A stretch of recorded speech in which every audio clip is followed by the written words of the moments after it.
Abby Wambach scores, the United States wins. That's been the story in each of the 4 games for the American women's soccer team, and so it was today. From the Sporting News Studios, I'm Tom Vandervoort with this Olympic News Flash. The American women are through to the semifinal after defeating New Zealand 2-0 in Olympic women's soccer. Now, the Kiwis put up a good battle, but it was Wambach in the 27th minute and substitute Sydney Leroux in the 87th, plus 90 more shutout minutes from the U.S. defense, which hasn't given up a goal since the 14th minute of the very first game. Now, joining me on the phone, our soccer writer, Brian Strauss. And Brian, this did look to be the toughest match of the tournament so far for the United States. How would you assess their performance against the Kiwis? They did what they needed to do. I mean, it wasn't great, and certainly if Alex Morgan had been a bit more clinical in the penalty area, the score would have been 3-4-0.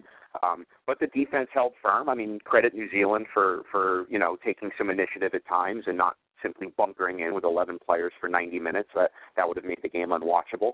They tried, and the U.S. got the goal they needed. I mean, Abby Wambach is just unstoppable, and they're deservedly going through. Abby Wambach scored the first U.S. goal for the 4th straight time in these games. Just tell me what she means to the team, both on the field and in the dressing room.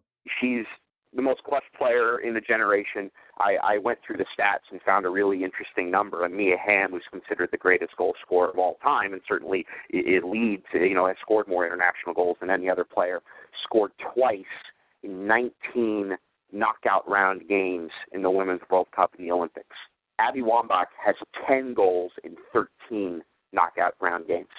She is relentless. She is indomitable. Her work off the ball to recover when the ball is lost, to put herself in position to set up teammates is world-class.